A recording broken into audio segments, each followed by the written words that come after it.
ఇక్కడ చూస్తున్నారు కదా మన బైసపట్నంలోనే మంచి పేరు ప్రతిష్ట కలిగినటువంటి పాఠశాల మన వికాస్ హై స్కూల్ అన్నమాట. అవును, ఇక్కడ ముందస్తుగా ఈ విధంగా చిన్నారులు ఈ సంక్రాంతి పండుగను జరుపుకోవడం జరిగింది.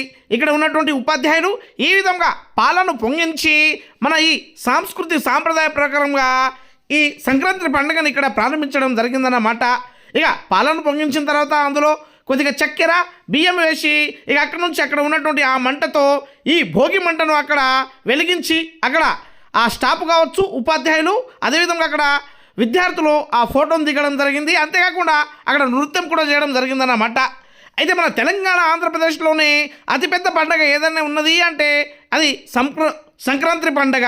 అందుకే ఈ సంక్రాంతి పండుగను అంగరంగ వైభవంగా ఈ విధంగా ఉపాధ్యాయులు, విద్యార్థులు, అక్కడ ఉన్నటువంటి స్టాఫ్ అందరూ కలిసిమెలిసి ఈ పండుగను మంచిగా అక్కడ జరుపుకోవడం జరిగిందన్నమాట.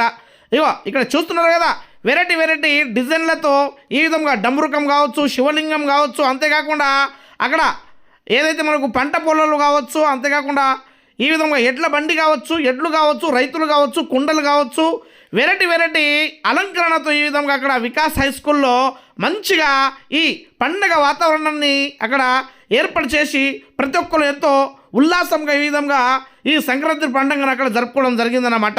ఇక ఈ కార్యక్రమంలో భాగంగానే కళాశాల కరెస్పాండెంట్ గారు, అదేవిధంగా ప్రిన్సిపాల్, అదేవిధంగా అక్కడ ఉన్నటువంటి ఉపాధ్యాయులు ప్రతి ఒక్కరు పాల్గొనడం జరిగింది.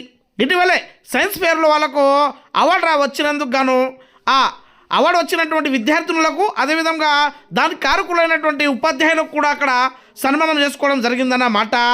నేను న్యూస్ తీయడానికి వెళ్ళినప్పుడు అక్కడ అడగడం జరిగింది, ఎందుకంటే ఈ ప్రోగ్రాం చేస్తున్నారు అని. అయితే మన పిల్లలందరూ రాబోయే తరానికి గుర్తుపెట్టుకోవడానికి ఈ సంస్కృతి సాంప్రదాయాలను మర్చిపోతున్నారు కాబట్టి మన పల్లెలలో, గ్రామాలలో ఏ విధంగా మన సంస్కృతి సాంప్రదాయాలు ఉంటాయో వాళ్ళకు ఇక్కడ వివరించి చెప్పడానికి ఈ కార్యక్రమాన్ని చేస్తున్నామని ఇక్కడ తెలపడం జరిగిందన్నమాట.